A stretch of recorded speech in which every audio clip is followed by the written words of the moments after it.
Aloha and welcome back, my friends. My name is Jisunny or Dr. J. I am your host here at the Bodhi Sparks podcast. And even though I am tired, lacking sleep, and we had this crazy storm sort of pass through in the past hour, I wanted to show up for you and bring you some gold nuggets, insights that have been coming up for us in the Bodhi Sparks.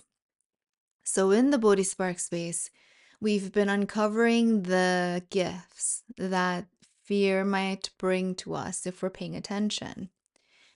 Specifically, we're diving into the fear of rejection. And I wanted to cover within the next few minutes some of the deeper insights that have come through so that you might be able to use this magic in your own space, even if you aren't a part of the Bodhi Sparks yet.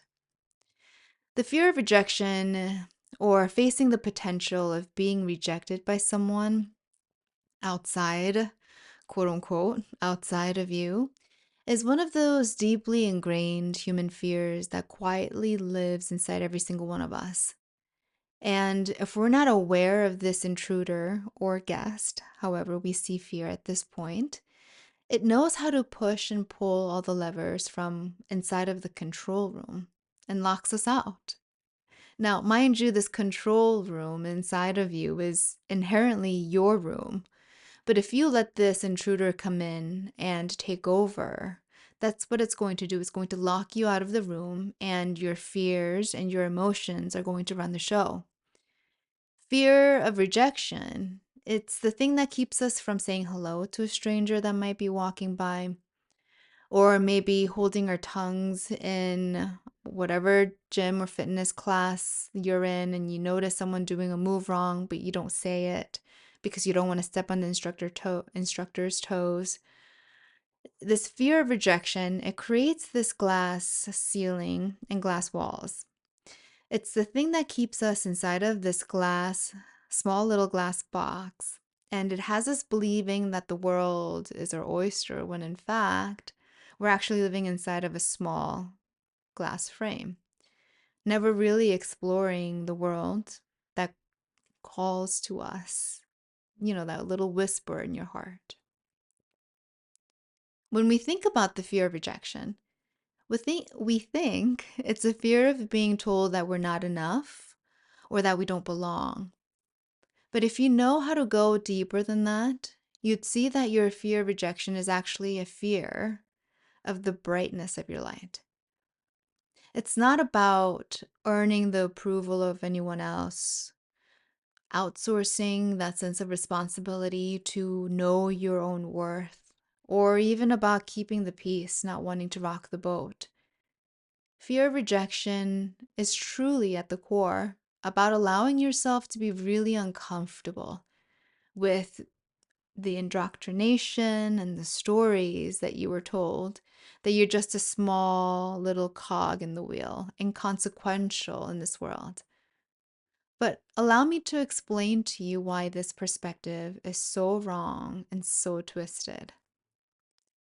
I recently read something about a test that a professor gave to all of her students. Now, I don't know if this is real or if it's just a story made up for social media.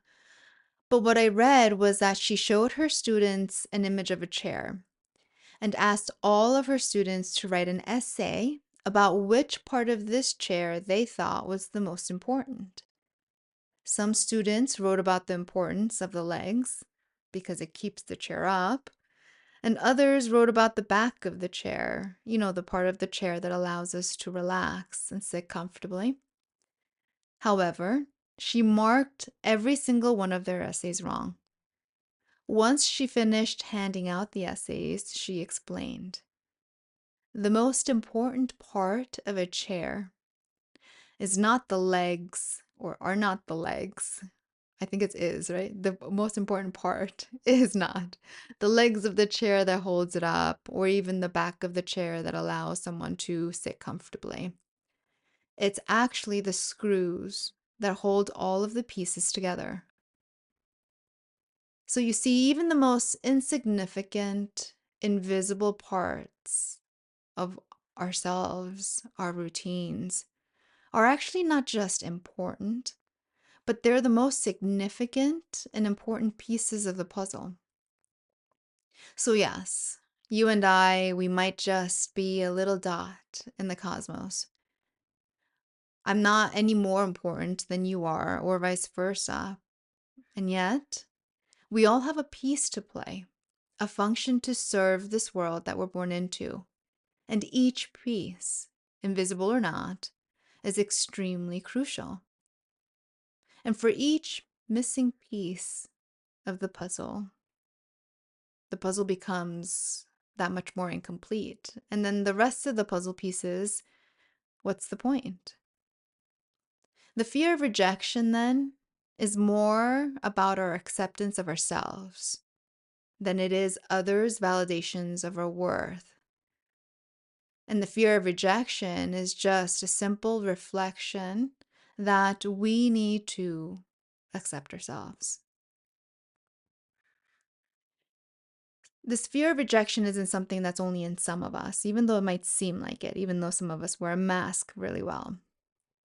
In fact, even in doing the deepest of deep shadow work, healing, and growth on a personal level, this fear of rejection is deeply ingrained and appears in different ways, and most definitely on different levels in different shapes. I thought, silly me, that I finished my work on this fear. I recently walked into a workout studio that I'd actually never been to. I found myself walking past the instructor as people started to file into class, and I noticed myself feeling somewhat conflicted because she was obviously engaged in something on her phone. And I walked by towards the bathroom to wash my hands before the class started, almost not saying anything.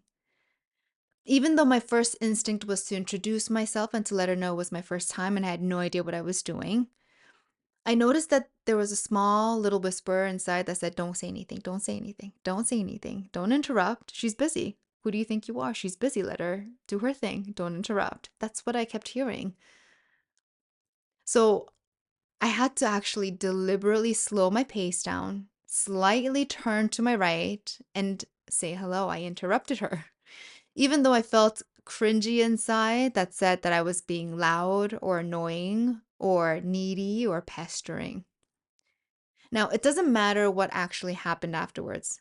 Although, if you wanted to know, she looked up and she actually proceeded to start a full blown conversation. What I wanted to share was that the very thing that I was looking for is the feeling that happened as a result of pushing myself out of my comfort zone, of daring to talk back to that little voice, that naggy little voice that tells me that I need to be small. So, self expression at the expense of old indoctrination that I was to be quote unquote quiet and small, or that I needed to please others to provide value, self expression trumps it all. So today I'd like to dive into something deeper than what appears at the surface. I'd like to invite us to swim out into the ocean and really see what's hiding beneath the fear of rejection. And how perhaps if we give ourselves the courage to look closer, the fear of rejection is actually an invitation to accept yourself, to see and know your own worth, and to claim the emotional freedom that you get as a result, so that you can work on what actually really truly makes your heart sing and your whole body buzz. Speaking of ocean, I'm totally going to go off on a tangent here. Did you know that scientists recently published something that completely had me shaking in my core, even though I knew it was something that was coming for years? Scientists are now saying, 160 of them, in fact, all over the world, that we've actually reached a catastrophic tipping point if we haven't already moved past it. You see, the coral reef of Earth Mother is dying faster than they are recovering. And they're noticing other tipping points as well, like the Amazonian forest and jungle, now at the point of collapse. Ocean currents are dissolving, disappearing, let alone the ice sheets that are melting faster than we can make our beds. You know, it's a really critical point that we're at today. And if you feel like you can't do anything to make a difference, don't forget about the hummingbird story, which is in the last episode of this podcast. Bring your bags to the grocery store. Purchase water outside of plastic containers. Make a difference. Do what you can because you're just as much a steward of this planet as you are of your body. But rabbit hole aside, let's talk about self-acceptance, shall we? Every time we feel that heart drop into our stomachs, when we freeze in the midst of our inhale and exhale process, or even notice that we drop into this mindless chatter about why we need to be doubting our authentic voices. It happens because you're equipped to notice when something's not right. It's actually something I love about technology, especially in our cars now. So back in the day, cars didn't have the technology that it does now, not even the back view cameras, rear view cameras, right? But now cars come equipped with sensors that tell us even when the slightest thing is out of balance. So I want you to know that our human bodies, we're also equipped to know when something is amiss or when something is out of alignment. Somewhere inside, we know that a big part of living an authentic life is actually about true expression. But perhaps somewhere along the way, we were indoctrinated to believe that we need to seek approval for somewhere, something, someone outside of us. That we need to trust others before we trust ourselves if we want to succeed in life. It's why we edit ourselves for love and for acceptance. But the paradox of all of this is when we abandon parts of who we are, we never end up belonging anywhere because we actually never show up. So I wonder, what part of you are you still asking the world to approve before you can love it yourself? When you notice the fear of being rejected activating, know that it's an SOS from your authentic higher self. Your greatest, your highest self is asking for you to see your true self, your authentic self, your essence, even if it's just a reflection for now through undistorted lenses. It's whispering that you can really truly share what makes you feel expansive, that you are compelled to share what you truly believe, even if it means you'll be ridiculed, rejected, and canceled, because they're all just tests for you to pass. It's about becoming the person that you know deep inside of your heart you've seen, you've felt, you've heard.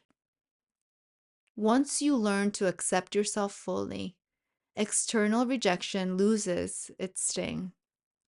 It ceases to be a verdict, and instead it shows itself for what it truly is, just information. Now let's talk about this magical gift that rejection gives you when you stop resisting it. I didn't say fear of rejection, I said rejection. What comes with rejection is this magical thing that we call emotional freedom. In our last episode, we talked about being hamsters in a glass cage. If you haven't listened to it, I encourage you to pause and go have a listen. And now that I say it, I think the hummingbird wasn't the last one. It must have been a couple episodes back, but you'll see it in the title. When you look at the fear of rejection head on and you move past the discomfort to take that faithful leap with unrelenting courage that you are worth loving unconditionally, that you truly do deserve self-acceptance unconditionally. You do something that becomes unbelievably freeing. You begin to see rejection not as something to avoid or to try and get past or overcome. You actually begin to seek rejection in the best way possible. In this way, you begin to break those glass walls and ceilings that this world has tried for so many years to make you believe exists. And maybe your rite of passage towards a true life purpose is the sheer act of defying this fear, of actually getting yourself to be more and more comfortable with and even seek rejection from others because you know that is the only way that you can grow. The more you train your muscles into believing that you're stronger than this fear, that rejection is just an illusion, the more and more you swing at these walls and ceiling, and the greater, the wider these cracks become. Eventually, it all comes crashing down, and then you find yourself in an open, expansive world where that's true. I remember the first time I ever stepped onto the island of Kauai. High temperatures and intense humidity aside, it felt like I was breathing in fresh air for the first time ever in my whole entire life. It was intoxicating. So it reminds me of a particular allegory, which maybe you might have heard. A fish is asked how the water feels, and the fish responds, "What's water?" I had no idea that oxygen, that air could feel this way in my lungs. It's the same exact feeling that I get when I break down each glass wall that I come across. The things that tell me that I need to be afraid of rejection. It makes sense. I came to the States when I was only 7 years old, so young and such a developmental stage, soft, ripe for shaping. Formative years, right? I questioned my image, what I looked like, my culture, my roots, my sense of belonging. I never really felt like I belonged. I felt like an outsider no matter where I went. So, of course, I learned to steer clear of anything that I could do or say that would potentially invite rejection into my life because that was a thing that I was avoiding, feeling like an outsider. But I will tell you from personal experience, feeling like an outsider or that fear of is just a gatekeeper. In fact, if I step across the threshold and into the that portal that's an invitation from that rejection of being an outsider, that fear of being an outsider, I found that it's actually the thing that I want the most. It actually ties into a true core truth. A true core truth. That's right. It ties into something so real and so true about life, specifically for the reason that I'm here, that it just shatters any illusion that this fear of rejection was trying to cast. So every time you face rejection and you stay true, you stay authentic, and you strengthen these muscles, your resolve to find your true mission in life becomes even more certain. You become freer and freer from the indoctrination of this life, from what you believe is this quote unquote reality.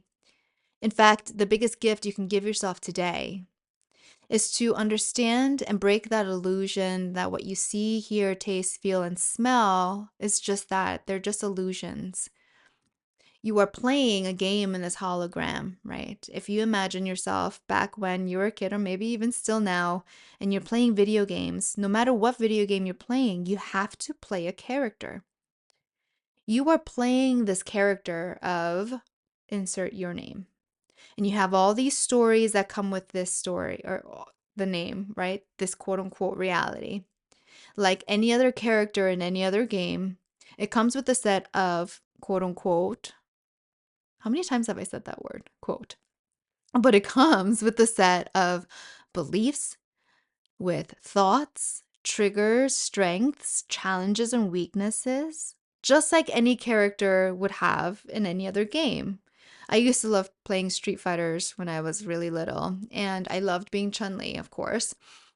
But she would have a specific, unique move that only she did. That move was only um, accessible through this particular character. So if I was playing Chun-Li in the Street Fighters, I couldn't play the moves that Ken would, what's the word, do. It's like that in this life too. We come into this game, we think this character only comes with a set of moves, but your job here is to widen your stance It's to expand your reality. It's to expand your skill sets as part of this character to become greater, more flexible. So, your greatest gift that you can give to yourself today is to understand that this fear of being rejected is just an illusion. And that when you face this fear, it's your soul knocking at the window to say, hey, there's something I need you to look within and see. You're looking for this acceptance. You are outsourcing your responsibility to feel confident about yourself because of something. What is that something? Can you give yourself that something? So, what if rejection wasn't something for you to avoid, but something to practice sitting with? What if each no was actually building the strength that you will need for your bigger yes? The next time you realize that this fear of rejection surfaces, I invite you to pause. Instead of pushing it away, listen. It's not there to punish you. It's not there for you to avoid or overcome and master. It's there to guide you. It's calling you to accept yourself before anyone else does. And it's showing you where your worth still lives outside of you and how you need to turn that around. It's building your capacity to stay open, even when it hurts, because that's how we grow, those little micro tears. And remember that emotional freedom isn't about never being rejected. It's about knowing that no rejection can take away who you truly are. If you're ready to explore this more deeply, how to turn fear into courage and resistance into radiance, I invite you to join us inside Bodhi Sparks this month. You get a 2-week free trial. You get to come check us out and see if you're in the right community. We're walking through the alchemy of fear together this month, turning our shadows into gold and learning how to live unafraid, because you don't have to do it alone. I invite you to come join us now. It's www.bodhisparks.com, BODHISPARKS.com if it calls your name. Either way, I will see you on the other side. I hope you continue to sparkle.